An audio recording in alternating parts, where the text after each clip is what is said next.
Shall we clarify just one point or one question at a time until it's clearly understood? What is just one or the first question about? What shall we begin?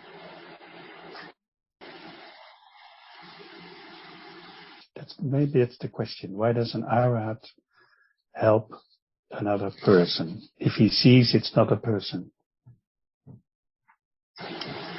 Because of understanding of the truth, it conditions compassion and kindness because of understanding what is the unwholesome situation and truth and what is that which understand the truth. So the point is that you'd like to help people not to have suffering, right? Yes. Yes. Can you do that? Because you see that can you live until the moment you can help the others not to have suffering at all? I'm sorry, can you repeat the question? Do you think that you can help everyone in the world to have no suffering? No, I can't. No. So it's impossible to help the other not to have such suffering or situation because there must be conditions for everything, right? Why don't you have suffering? Why do you have? But I can help one person, I think, at a time. Okay, there is kind feeling, compassion, wanting to help the person in needs or when they have suffering, right? Yes. But you can help with understanding or without understanding, right? Sorry? You can help the other with your understanding or without any understanding at all. Is that right? Yes, that's right. So what is better to help with understanding and just wanting to help, not pleasant feeling at all because they have suffering and you just want to help? It's different from moment. There is the understanding of what moment is because it's there so real. And what is that? One might take it for wholesome, but what about the unpleasant feeling there? Thinking about bad situation or unpleasant surroundings and so on. There can be a moment of being wholesome, be friendly, helping the other with kindness and understanding. Not just with kindness without any understanding at all. Right? Yes, I think so, yeah. When there's understanding, there can be kindness too, compassion too, helping the others too. When I see someone at the door, with their hands filled with packets, I just open the door for them so they can go in easily. Most of the time that really happens very natural, very relaxed. And as long as there are conditions for suffering to arise, can anyone suffer to arise? No. So the best way is understanding what conditions such situation of suffering so that there cannot be suffering again or less, better than just not understanding what conditions is arising at all. Yes. Right? Yes. That's why we learn to understand what is wholesome and what is wholesome, who can manage it, who can control it, who can change wholesomeness into unwholesomeness. Impossible to understand the absolute truth. It's there by conditions. No one can make anything arise at all, even opening the door by conditions. Right? Right. So actually, to do anything by conditions and understand the conditions for that very moment, it's better than just do it without any understanding at all. Right? Yes, I would say so. But at the same time, when I say it's better, I don't really know what I mean. Why would it be better? Better because of understanding the truth. And when there's no understanding about conditions and the truth of that very moment, it's not as better as helping with understanding the truth. And what is the truth? What is the truth of conditions for suffering? And if you'd like the other not to have suffering, let them understand, help them to understand the conditions for suffering. Because no one can make it arise, but there are conditions for its arising. Yes. So understanding is better than ignorance. And understand what? What is there now? What is the truth of it? Otherwise, it's not the understanding of the truth at all. The truth is the truth. Nobody can change the nature of that reality not to be true at all. For example, kindness is there. Anger is different. Unpleasant feeling is not moment of pleasant feeling. So even at moment of helping, it can be done with unpleasant feeling. Just think about the bad situation and so on. At that very moment, the feeling is not pleasant at all. And right understanding what conditions it, and help the other. And better than all is also help them to understand the conditions for whatever is there. And whatever is there is a reality. Each reality is different by different conditions. Is that better to understand the truth? And you can help the other to understand the conditions for suffering or pleasant situation or fame or wealth and anything by conditions. Otherwise it's just helping endlessly, because there must be conditions for the unpleasant situation to arise. By conditions, all by conditions. So the best thing to give, not just the food or anything, but understanding is the best, the precious thing to help the other, to give the other, to share with the other. When they have the understanding, what about their behavior, which conditioned by ignorance and unwholesomeness, and let go that which is the condition for suffering, little by little. Is there any way to understand the truth? Because it's now. What is there is not yet understand the absolute truth of it. That's why there is still the idea of self. But what is taken for self? Do you have the body? Is the body you? Or no body at all? No body at all. That's why there can be the understanding at moment of giving too. No one there, but there are the unpleasant moments, unpleasant feeling, and unpleasant thought, thinking about this and that. And right understanding can see what's right and what's wrong, what is benefit and what is unbenefit at all.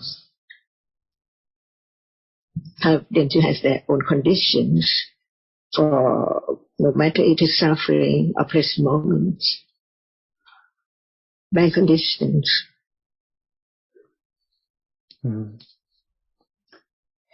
As for what I think I understand is that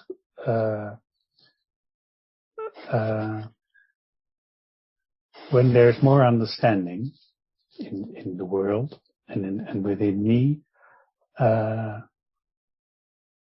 there will be less suffering. There will be less dukkha. And what is dukkha? In the absolute sense, you can help them not to have suffering, but you cannot help them not to die. No, I can't. But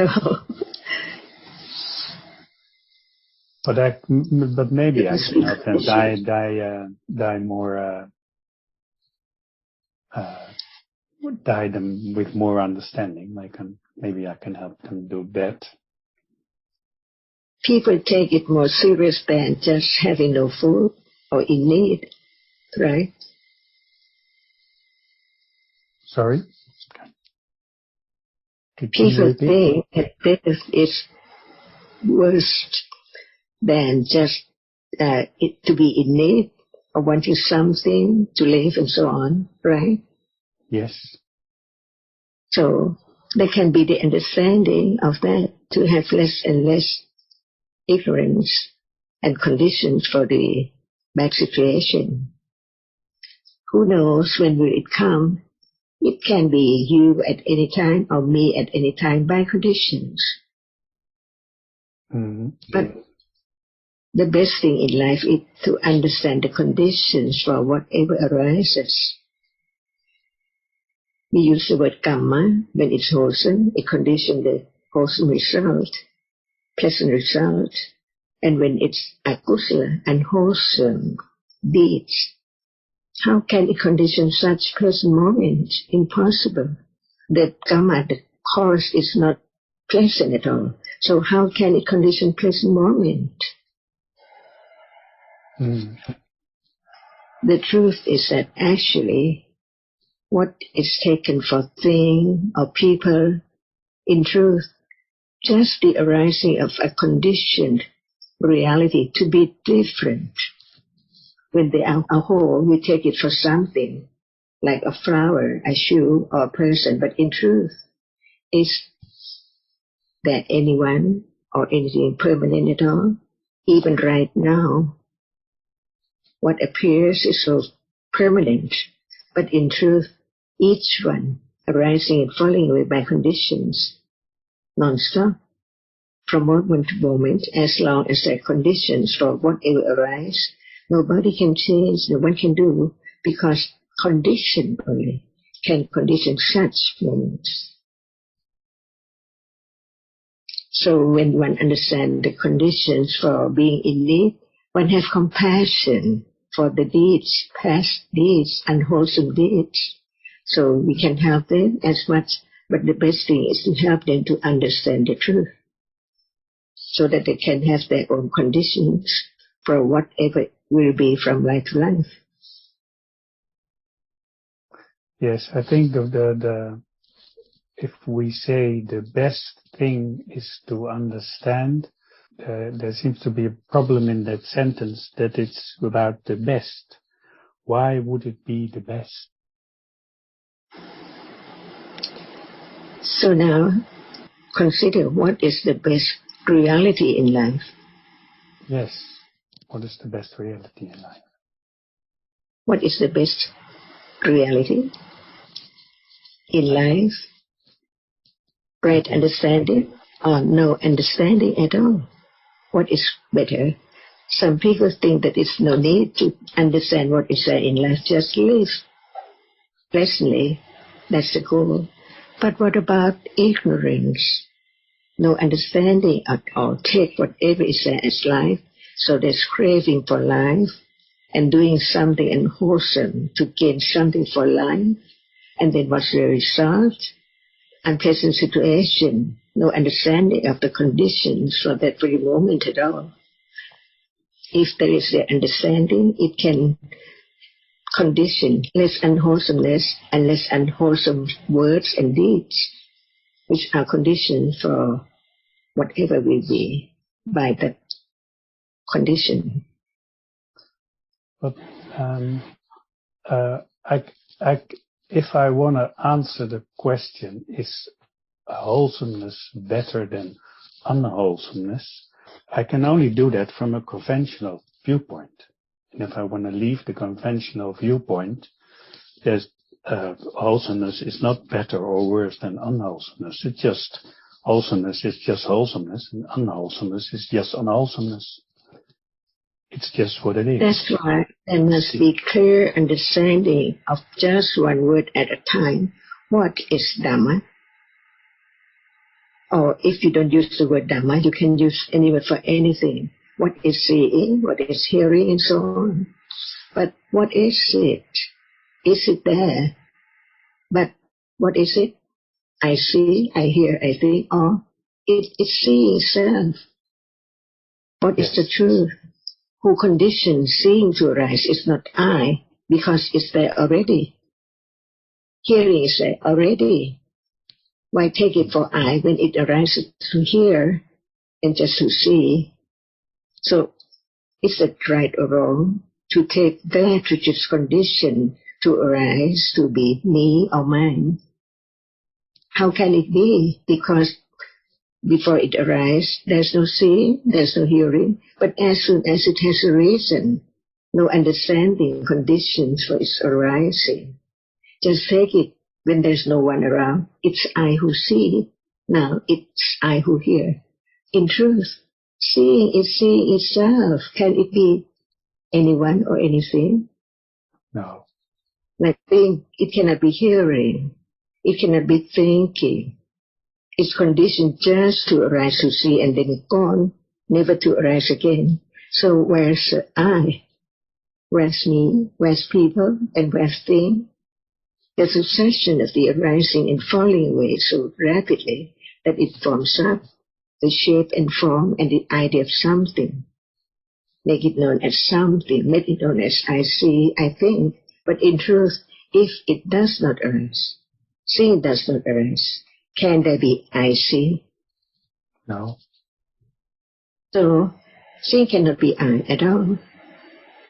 No. At moment of seeing people in need, see, what about the feeling, pleasant or unpleasant? Is it better not to have unpleasant feeling with understanding and pure kindness? At moment of being kind, the feeling is not bad. Our reality cannot be another reality. That's why it is a self-absolute reality. Consider whether it's true or not, even it's not directly experienced, but the truth is that which can be directly experienced, but not with ignorance, taking it for something all the time. It stays, it's some mark to be taken for something, to be known as this or that. That is only thinking, and thinking is conditioned too. Why Buddha's thinking is different from the others? What conditioned that?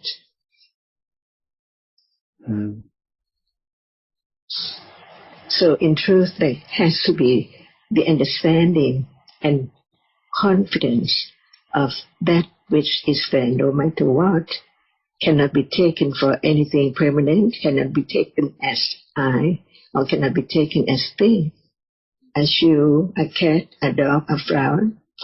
Not at all. What is that is experienced very rapidly through one doorway at a time. The rapidity conditioned the mark, symbol, shape and form of something by sanya, a reality which arises with the citta, this shift of experiencing that object, marks it, take it for something permanent, Vipallasa, not as it is, because the truth is not known at all. Even a person coming to the door, knock the door, the sound is heard. And what is seen, gone. What is the absolute truth? To know that life is just like that. The continuation of the arising and falling away, succeeding rapidly, condition the world of Panyati. Make it known as something all the time. But the truth of it is breaking world. Whatever arises falls away instantly, beyond expectation. How can it be? And this is what the Buddha enlightened the truth. And after his enlightenment, he said, all dhammas are so subtle. So what is taken for a man, a dog, so subtle in truth. Just one moment of one object experienced at a time. And even the experiencing is not the same one at all. It seems like they're seeing all the time now, but in fact, in truth, just arise to experience one object and then fall away, one doorway, one process at a time, followed by many moments of minor process, marks it and remembers it as something, a door, a man, knocking, and so on, from birth to death. And then what? It has to be for every life, born and die. And before death, is there any understanding of the truth? Just experience and then gone all the time, to be forgotten. What is that? Yesterday, the day before, I've forgotten. Do you think about it? Sometimes, not as it is at all. Different ones from moment to moment, never be the same one at all. Is that not true? And when people do not have understanding of the truth, ignorance condition unwholesome reality to us, clinging, attaching to the self so much that it can condition any unwholesome deeds and speech to get this and that. For that we take for self, but it's not there anymore. From moment to moment, it's gone. And having such understanding, one has compassion for the others who understand too. The best gift in samsara, not just only deserve. Or just live, and sometimes be unwholesome unknowingly, and sometimes be wholesome unknowingly. Until death, no more. No more this person. Just be able to be this person just only in this life. And then who knows what is there after death, next life, by conditions again. As birth is by condition to be such, this person and that person, dog or cat, or mouse, or bird, or human being, cripple, or what? By conditions.